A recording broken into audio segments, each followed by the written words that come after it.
बिस्मिल्लाहिर्रहमानिर्रहीम, अस्सलाम वालेकुम। आप देख रहे हैं प्रोग्राम न्यूज फीड और मैं हूं रुखशान मीर। नाजरीन, दुनिया चांद पर पहुंच चुकी है और आज भी हम इस बात का तयन करने में नाकाम दिखाई दे रहे हैं कि पाकिस्तान आखिर किस आइन के तहत चल रहा है। सदर पाकिस्तान के कुछ और कहते हैं, चीफ जस्टिस की जानिब से अहकामात कुछ और आते हैं, लेकिन जिन फैसलों पर अमल होता है वो फैसले ना जाने कहां से आते हैं और किसकी मर्जी से तमाम तर फैसले हो रहे हैं। अब जो मौजूदा सूरत हाल है इंतहाई तशवीशनाक है और यकीन माने कि मुल्क में इस वक्त जो आईनी बहरान है शायद पाकिस्तान की 76 साल तारीख में उसकी मिसाल नहीं मिलती, क्योंकि इस वक्त तो एक जमहूरी दौर है और अभी केयर टेकर सेटअप के पास तमाम तर इख्तियारात हैं। लेकिन केयर टेकर सेटअप के पास तमाम तर इख्तियारात होने के बावजूद सदर मुमलिकत के अहकामात को क्यों हवा में उड़ाया जाता है और सदर मुमलिकत का जो ओहदा, जो अल्टीमेटली पाकिस्तान का सबसे बड़ा ओहदा है, उस पर बैठा हुआ शख्स हमें बेबस क्यों दिखाई दे रहा है। चीफ इलेक्शन कमिश्नर सदर मुमलिकत से मुलाकात नहीं करते, लेकिन उसी मौजू पर अमरीकी सफीर के साथ वो मुलाकात करते हैं और सदर मुमलिकत के खत का जवाब वो देते हैं कि शायद ये मुलाकात बेनतीजा खत्म हो। आखिर इस मुल्क में हो क्या रहा है? क्या मुल्क इलेक्शंस की तरफ जाने वाला है? अवाम तो बड़ी परेशान है। आप देख रहे हैं कि महंगाई ने अवाम का क्या हाल किया है, लेकिन ये मसाइल हल कैसे होंगे और मुल्क इस वक्त जिस आईनी बहरान से गुजर रहा है उसका हल क्या है? मैं चंद चीजें प्रोग्राम के आगाज में आपके सामने रखना चाहता हूं, फिर हम जरा इस पर डिबेट करते हैं कि आखिर ये मसाइल किस तरह से हल हो सकते हैं। नाज़रीन, अब पीटीआई की हुकूमत गई तो इत्तेहादी जमातों की हुकूमत आई। 2 दिन पहले कौमी असम्बली तहलील करके और पहले जो है वो तहलील करके 90 वक्त मिला, लेकिन 90 रोज में इंतखाबात होते हुए दिखाई नहीं दे रहे। अभी हमें प्रोग्राम में ज्वाइन किया माहिर कानूनदान एतजाज अहसन साहब ने और सदर Islamabad high court bar association Naveed Malik साहब हमारे साथ मौजूद है। एतजाज अहसन साहब, बहुत शुक्रिया आपके वक्त का। सर, अहदे जवानी में हमने भी बहुत ख्वाब देखे थे जो कि चकनाचूर होते हुए दिखाई दे रहे हैं। आप जाहिर है कि हुकूमतों को आपने बनते हुए देखा, टूटते हुए देखा, बिखरते हुए देखा, लेकिन मुल्क इस वक्त जो आईनी बहरान का शिकार है, क्या माजी में इस तरह की कोई मिसाल मिलती है? इलेक्शंस के मोड में मुल्क जाता हुआ दिखाई तो नहीं दे रहा, लेकिन सदर मुमलिकत चीफ इलेक्शन कमिश्नर को बुलाते हैं, उनसे वो मिलने जाते नहीं, अमेरिकी सफीर से वो मुलाकात कर लेते हैं और कहते हैं कि सदर से मुलाकात का फायदा कोई नहीं है। आखिर सर हो क्या रहा है? हो ये रहा है कि आइन को इस तरह उलझा दिया गया है कि अब आप देखें कुछ भी नहीं हो सकता। और इसका सबसे बड़ा मुजरिम मैं समझता हूँ कि चीफ इलेक्शन कमिश्नर है। मैं ऑन रिकॉर्ड ये कह रहा हूँ और उसकी वजह यह है कि चीफ इलेक्शन कमिश्नर को सदर लिखता है कि मैं तारीख मुकर्रर करनी है, मैंने तो मेरी जरा रहनुमाई करो, मुआवनत करो। वो कहता है मैं सदर को मिलने ही नहीं जा रहा हूँ। कभी इस तरह का सोचा भी है? हालांकि सदर का ये फर्ज है और सदर का ये इख्तियार है कि वो डेट मुकर्रर करे। इस पे आर्टिकल 48 का क्लॉज 5, जितनी कोई बहस कर लेना आपसे, जितनी कोई बहस कर ले, उसको कहेंगे आर्टिकल 48 की क्लॉज 5 का आप जवाब दें। आर्टिकल 48 की क्लॉज 5 कहती है when the president dissolves the national assembly he shall appoint a date for the election। तो उसके बाद अब ये कह रहे हैं, ये कहता है जो चीफ इलेक्शन कमिश्नर है, ये कहता है कि वो ये हमारा इख्तियार है क्योंकि लॉ जो बना है इलेक्शन एक्ट 2017, ये इसके तहत ये मेरा इख्तियार है। तो भाई आइन को के खिलाफ किस तरह कानून पे अमल दरामद हो सकता है या उसको फॉलो किया जा सकता है? दुनिया को बच्चे को पता है। आइन कहता है आर्टिकल 48(2) में that the president shall fix the date. कोई चीफ इलेक्शन कमिश्नर नहीं कर सकता। और अगर कोई कानून बना भी हो इसी तरह वो इन्होंने पहले किया खिलवाड़ इसके साथ पंजाब और केपी की गवर्नमेंट के साथ कि वहाँ अब निगरान चल रहे हैं। लामतनाई मियाद है उनकी, पता ही नहीं कब इलेक्शन होंगे। और ये निगरान आइन अपना पहला जुमला जो आइन का है, whereas sovereignty belongs to Allah to be exercised by the people through their chosen representative, इस तरह इस रियासत का निज़ाम चलना है। और ये निगरान तो चोजन रिप्रेजेंटेटिव नहीं है ऑफ द पीपल, ये तो नामजद किए हुए लोग हैं और अब बहरूपीय हैं, क्योंकि इनका मियाद इनकी गुजर गई है, ये बिल्कुल बहरूपीय हो गए। अब इधर दूसरी एक तरफ और से देखें, ये कहते हैं जी सेंसस हो गया, सेंसस नोटिफाई हो गया, अब लास्ट नोटिफाइड सेंसस पे हो गए इलेक्शन होगी। अब अगर इसको ले लें कि सेंसस नोटिफाई हो गया और उसमें इलेक्शन होनी, तो आप देखें जब सेंसस के बाद सीटें जो रीएडजस्ट होनी है, फर्ज कीजिए पंजाब की 2 कम हो जाती हैं, फर्ज कीजिए, मुझे नहीं पता, ये रियाजी का सवाल, अरिथमेटिक का है, कोई इतना कॉम्प्लिकेटेड नहीं है, पर इसकी कम उसकी ज्यादा होगी। पंजाब की फर्ज कीजिए 2 कम हो गई, तो आप आर्टिकल 51 देखें, उसमें लिखा हुआ है कि पंजाब की 148 जनरल सीटें होंगी, 148। अब 2 कम करनी है उनमें और 146 करनी, तो आइन को इसमें तरमीम करनी लाजिम है। अब आइन में तरमीम नहीं हो सकती क्योंकि असेंबली, नेशनल असेंबली कोई नहीं है। अब क्या आप पहले तरमीम करेंगे तो वो नहीं हो सकती, कौमी असेंबली नहीं है। फिर आप इलेक्शन कराएंगे तो वो नहीं हो सकते, क्योंकि वो सीटों की आपस में एडजस्टमेंट नहीं। पंजाब की 2 कम करेंगे सीटें तो फिर सारी डिलिमिटेशन होनी पड़ेगी। अब सीटें आप कम नहीं कर सकते क्योंकि असेंबली नहीं, आप तरमीम नहीं कर सकते, तो वो सेंसस के मुताबिक इलेक्शन नहीं हो सकते। ये फंसा दिया इन्होंने, ये फंसाया इस तरह है कि पाकिस्तान में ना इलेक्शन हो, बेड़ा गर्क हो जाए हुकूमतों का, और जो भी गैर मुंतखब इदारा है लेकिन तगड़ा है, वो उसके हाथ में सब कुछ आ जाए। अब ये तो बर्बाद करने में इस चीफ इलेक्शन कमिश्नर का बड़ा हाथ है। और ये ठीक आप कह रहे हैं कि ये एम्बेसडर, अमेरिका के एम्बेसडर को तो मिल रहा है, प्रेसिडेंट ऑफ पाकिस्तान को ये रिबफ कर रहा है इसमें, और ये तो आइन की खिलाफ वर्जी कर रहा है। ही शुड बी प्रोसिक्यूटेड, बिल्कुल इसकी प्रोसिक्यूशन होनी चाहिए राजा सुल्तान की। और बड़ी तकलीफ दे बात है कि इतनी उलझनों में डाला है। अब हम इंडिया चांद तक पहुंच गया है, इंडिया चांद तक पहुंचा है और हम लड़ रहे हैं 90 दिन 90। इंडिया में कोई कम से कम 100 इलेक्शन हुए सूबों के और लोकसभा के जनरल इलेक्शन। कभी एक दफा उन्होंने 105 दिन के 100 दिन के उसको क्रॉस नहीं किया, किसी ने। इलेक्शन हुए उस मियाद के अंदर हुए, और पाकिस्तान में इन्होंने खिलवाड़ ही नया डाला हुआ है।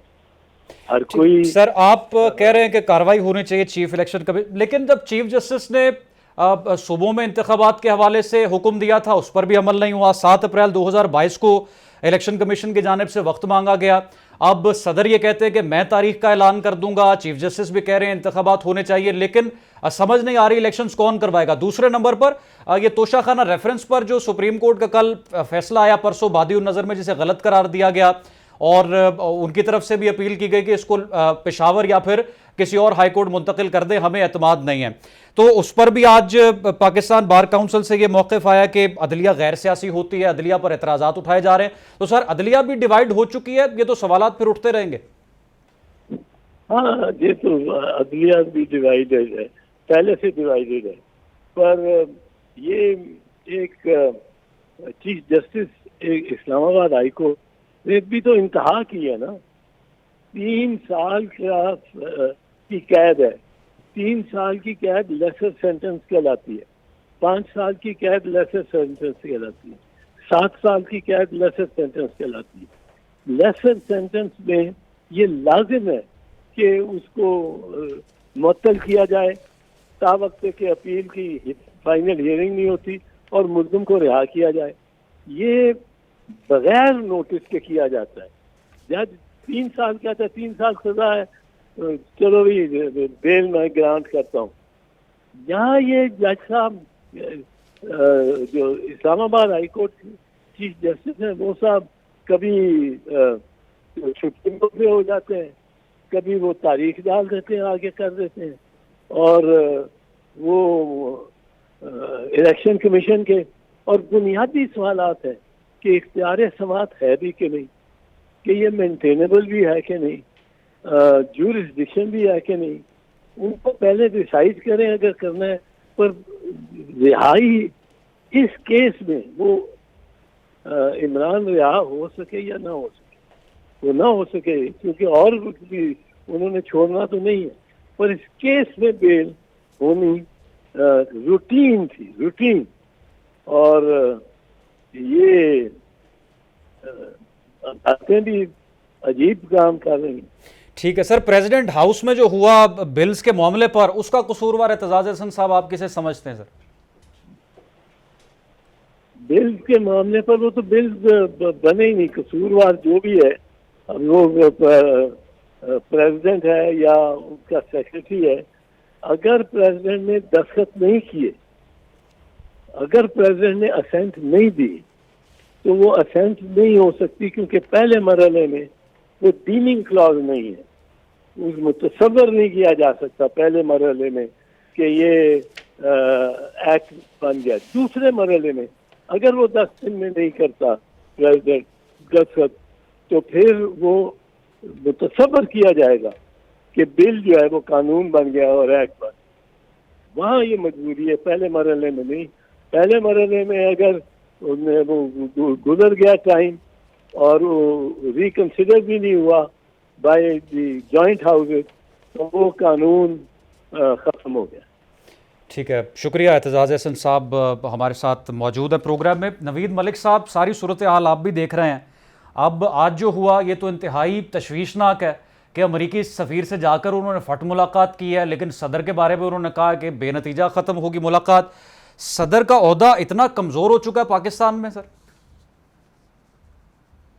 सर, सदर का ओहदा कमज़ोर नहीं हुआ, लेकिन जब आप मुल्क के अहम ओहदों पे जो कि गैर जानबदार ओहदे होते हैं, उन पे बैठकर जब आप सियासत करने लगेंगे, तो फिर जो नतीजा है वो इसी तरह का निकलेगा। देखिए, मैं ये सिर्फ चीफ इलेक्शन कमिश्नर की बात नहीं है।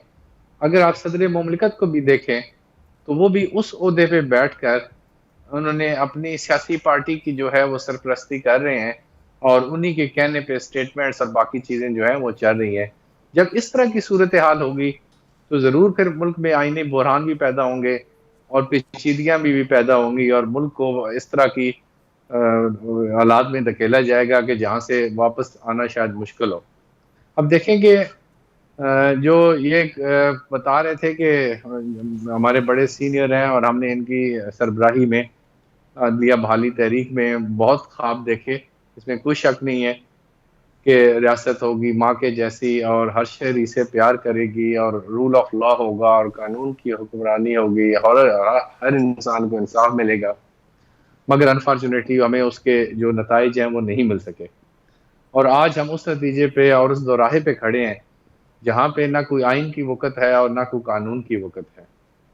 तो इसमें अब जो इस वक्त जो डिबेट चल रही है कि इलेक्शन का जो है वो तारीख वो सदर देगा या चीफ इलेक्शन कमिश्नर देगा, उनका मौक़िफ़ है कि आर्टिकल 48 सब सेक्शन 5 और उसका भी फिर प्रोवाइज़ो ए वो ये कहता है कि जब असम्बलियाँ डिज़ोल्व की जाएंगी तो जो इलेक्शन की डेट है वो सदर मुमलिकत देंगे, लेकिन उसको जो है वो आइन के वो ताबे है जब वज़ीर-ए-आज़म जो है वो उनको एडवाइस भेजेंगे।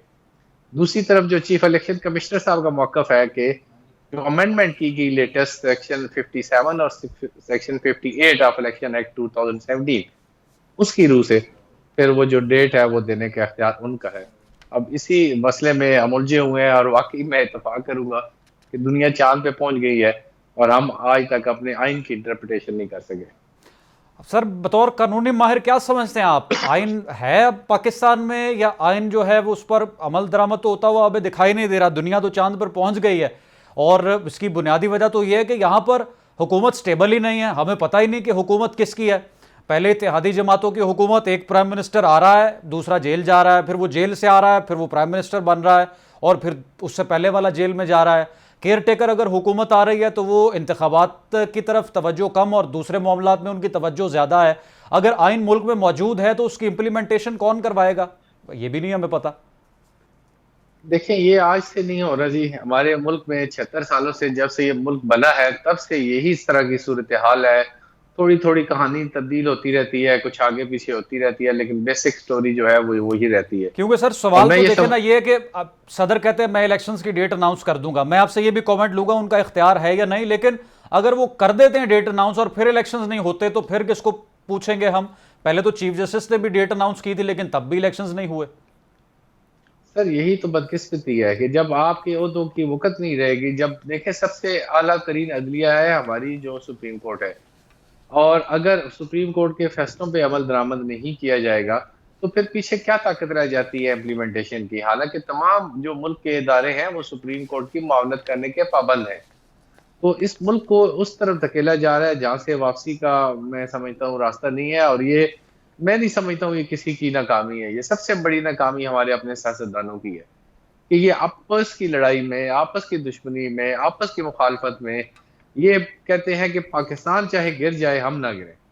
देखिए, जब आप मुल्क चलाते हैं, आप अपनी सियासत करें, आपस में लड़ाई झगड़े करेंगे, but not at the cost of Pakistan.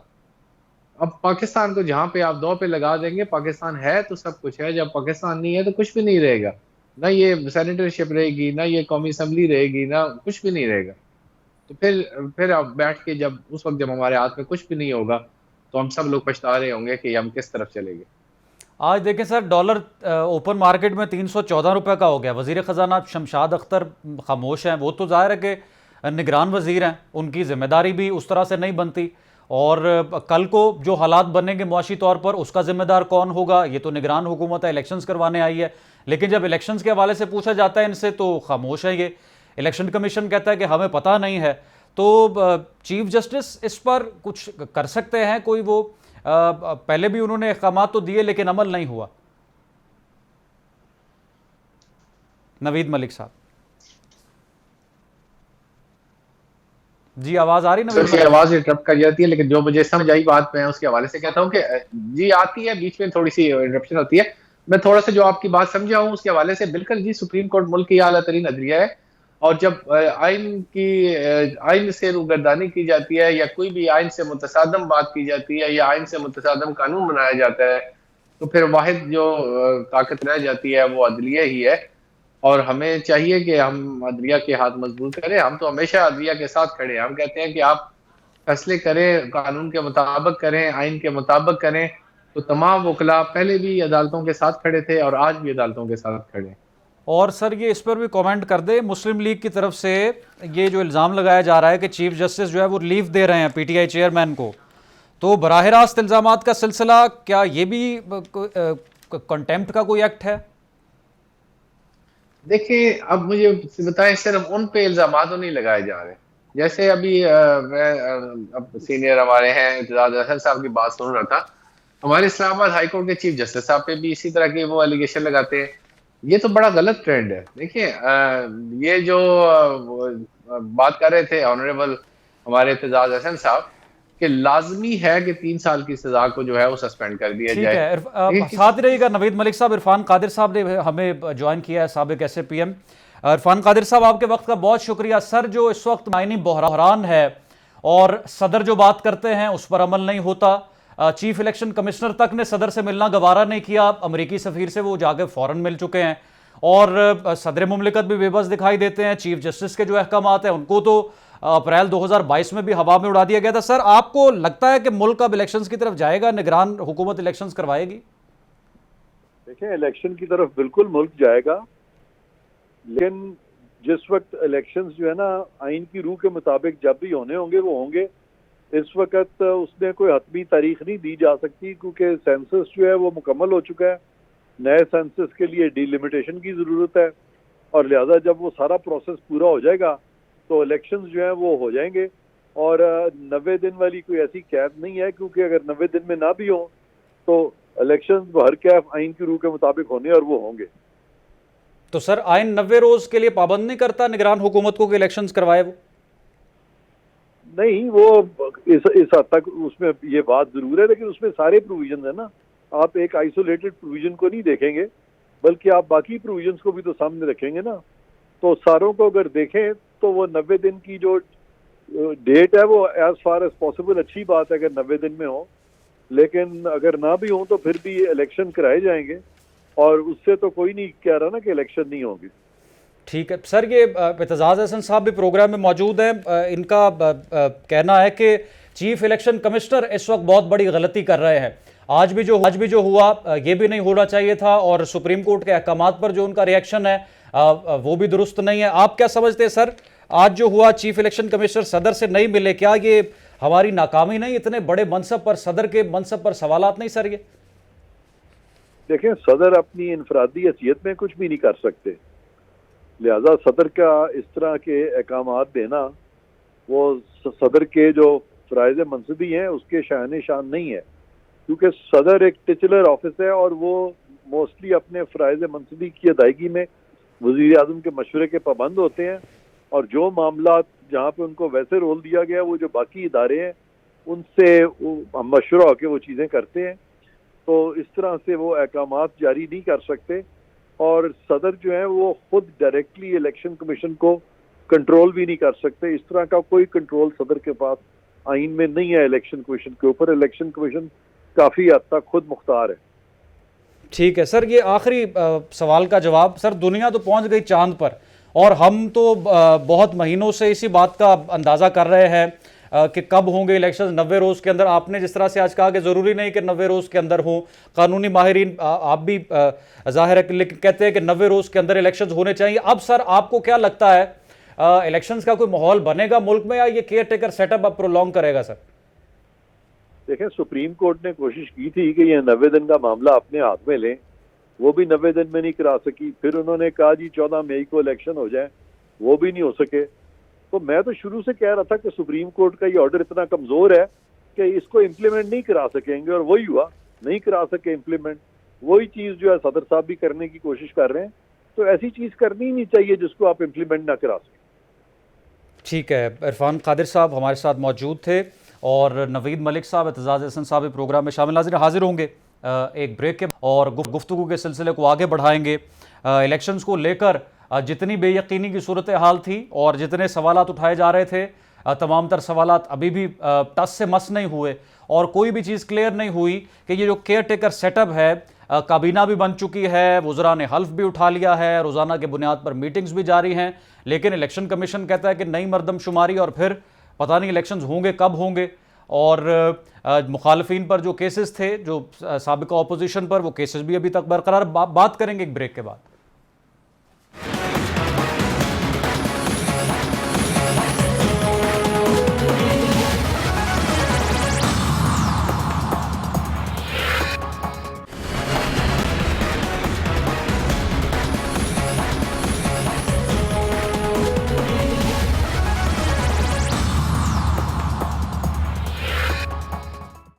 Welcome back नाजरीन। अगर हम आलमी मंजरनामे पर नज़र डालें तो सबसे पहले हमें अपने हमसाया ममालिक पर नज़र डालनी चाहिए।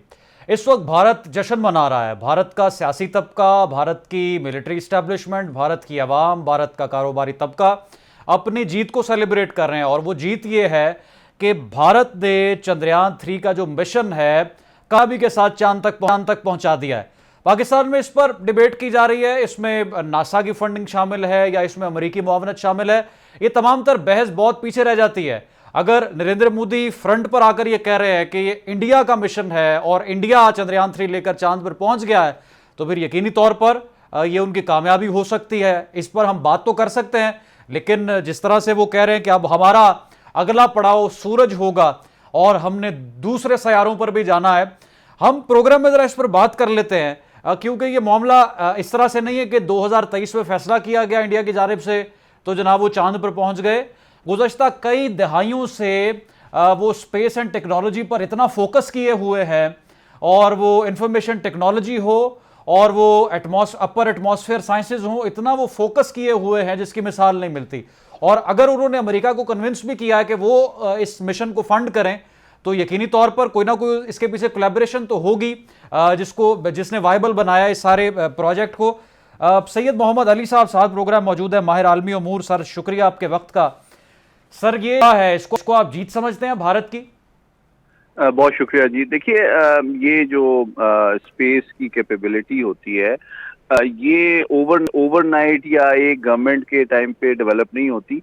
मैं चूंकि इस शोबे से थोड़ा सा इसको देखता रहा हूँ करीब से, तो मैं आपको बताता चलूँ कि देखें, जो भारत का भी स्पेस प्रोग्राम है वो तकरीबन 60 साल पुराना है, और बतदरीज उसमें जो तरक्की हुई और फरोग हासिल हुआ है उसमें, वो पहले रशिया, फिर उसके बाद इसराइल और अमेरिका, इन तीनों की उसमें मावनत शामिल रही है, और ये बतदरीज सलाहियत में इजाफा हुआ है। बुनियादी तौर पे जो टेक्नोलॉजी होती है उसको SLV कहते हैं, स्पेस लॉन्च व्हीकल। उसकी रेंज, उसका जो प्रोपेलेंट होता है, उसका प्रोपल्शन सिस्टम होता है, गाइडेंस सिस्टम है, इसको बनाने, डिजाइन करने और इम्प्रूव करने में दहाइयां लग जाती हैं। तो ये ऑब्वियसली मोदी साहब उसको अभी देखें, चूंकि इलेक्शन भी आने वाले हैं भारत में, और अभी वो चूंकि ब्रिक्स के दौरे पे थे साउथ अफ्रीका के, तो ऑब्वियसली वो उसको अपनी सियासी कामयाबी और अपने कद काठ को बढ़ाने के लिए दाखिली सतह पे भी इस्तेमाल कर रहे हैं और आलमी सतह पे भी इस्तेमाल कर रहे हैं। लेकिन हकीकत इसमें दो बातें हैं। पहली बात ये है कि ये सिर्फ मतलब टेक्नोलॉजिकल अचीवमेंट तो डेफिनेटली है, लेकिन ये सिर्फ भारत की नहीं है। भारत जो है उसने चंद साल पहले एक इंटरनेशनल जो मिसाइल टेक्नोलॉजी कंट्रोल रिजीम है उसकी रुकनीत हासिल की है, जिसको MTCR कहते हैं, जिसके तहत फिर उसको जो इंटरनेशनल एक्सेस होता है टेक्नोलॉजी का, वो काफी बढ़ जाता है, जिसमें प्रोपेलेंट होता है, प्रोपल्शन होता है, रॉकेट इंजन होते हैं, इंजन मोटर होती है, गाइडेंस सिस्टम होता है, मेटलर्जी होती है। इन तमाम चीजों की उसको पिछले चंद सालों में जो टेक्नोलॉजी है उसका एक्सेस अमेरिका से, रूस से, इसराइल से काफी बढ़ा है, जिसकी वजह से उसने तेजी से इसको तरक्की दी है। तो एक तो इसका ये एस्पेक्ट है, लेकिन दूसरा एस्पेक्ट जो इलाकाई और आलमी अमन के हवाले से, जिसको ऑब्वियसली लोग डिस्कस नहीं करते, वो ज्यादा मेरे ख्याल में अहमियत रखता है, और वो ये है कि देखिए, जो स्पेस लॉन्च व्हीकल होती है वही टेक्नोलॉजी को डेवलप और टेलर करके फिर बैलिस्टिक मिसाइल टेक्नोलॉजी भी डेवलप की जाती है। तो इसका मतलब ये है कि अगर दूर मार भारत के पास स्पेस लॉन्च व्हीकल है, तो वो इसका मतलब है कि इसको डेवलप करके, टेलर करके, मॉडिफाई करके वो अपने एटमी हथियार भी ले जाने के लिए इस्तेमाल कर सकता है। तो मैं समझता हूँ आलमी बरादरी को इस पे, जो संजीदा माहिरीन हैं स्पेस टेक्नोलॉजी के, उनको इस हवाले से भी देखना चाहिए कि देखें, जब रूस और अमेरिका चांद पे गए थे तो वो खाली पीसफुल यूजर्स के लिए नहीं गए थे, उसी टेक्नोलॉजी को वो यूज करते हैं अपने दिफाई पर्पस के लिए और एटमी हथियार लेके जाने के लिए। तो मैं समझता हूँ जो संजीदा माहिरीन हैं स्पेस टेक्नोलॉजी के, उनको इसको इस अंदाज में भी देखना चाहिए कि भारत जो है वो स्पेस मिलिटराइजेशन की जो पाकिस्तान का प्रपोजल है जेनेवा में, जो कि कॉन्फ्रेंस ऑन डिसआर्ममेंट, जो UN का ज़ैली इदारा है, उसमें पसोपेश से काम ले रहा है, उसको सपोर्ट नहीं करता। जबकि पाकिस्तान की कोशिश ये है कि स्पेस को दिफाई मकासद के लिए या ऑफेंसिव मकासद के लिए इस्तेमाल ना किया जाए, और उसको तमाम इंसानियत के लिए पुरअमन मकासद के लिए इस्तेमाल किया जाए। तो अगर भारत इस हवाले से जो पाकिस्तान का प्रपोजल है उसको सपोर्ट नहीं करता, और इसी टेक्नोलॉजी को वो दिफाई या ऑफेंसिव या एग्रेसिव मकासद के लिए डेवलप या टेलर करने या मॉडिफाई करने की कोशिश करता है, तो इससे उसके जो असल मकासद है और अज़ाइम हैं वो आलमी बरादरी के सामने आएंगे कि हकीकत में ये जो आज उसने चांद तक अपनी स्पेस टेक्नोलॉजी को पहुंचाया है, उसका असल मकसद अपने ऑफेंसिव वेपन सिस्टम को डेवलप करना है, जो कि इलाकाई और आलमी अमन के लिए मुस्तकबिल में खतरात में मजीद इजाफा कर सकता है।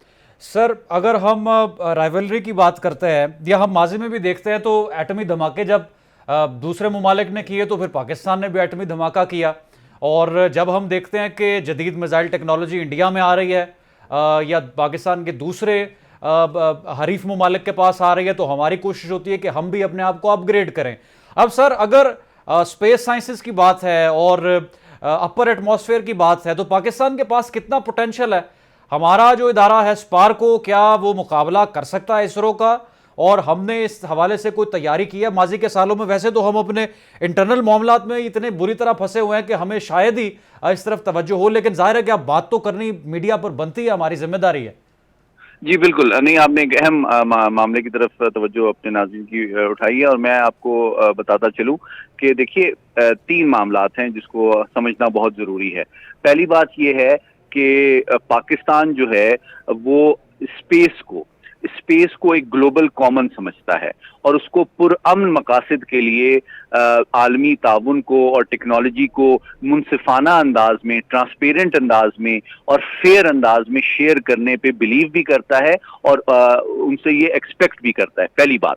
दूसरी बात यह है कि वो जो दिफाई और ऑफेंसिव मकासद हैं उनके लिए स्पेस की टेक्नोलॉजी के पाकिस्तान मुखालिफ है, और ये पाकिस्तान की डिप्लोमेटिक पोजीशन है। अक़वाम मुत्तहिदा का जो ज़ैली इदारा है जो इन मामलों से डील करता है, कॉन्फ्रेंस ऑन डिसआर्ममेंट, वहाँ पे पाकिस्तान की मुसलसल ये पोजीशन रही है कि स्पेस को इंसान की जो जंगें हैं और जो स्ट्रेटेजिक कंपटीशन है वो जमीन पे तो है, इसको हमें स्पेस में लेके मजीद माहौल को मकदर नहीं करना चाहिए। सैयद मोहम्मद अली साहब हमारे साथ प्रोग्राम में मौजूद थे, आप उनकी गुफ्तगू सुन रहे थे। रुखशान मीर को प्रोग्राम न्यूज़ फीड से दे इजाज़त, दोबारा हाजिर होंगे। अल्लाह।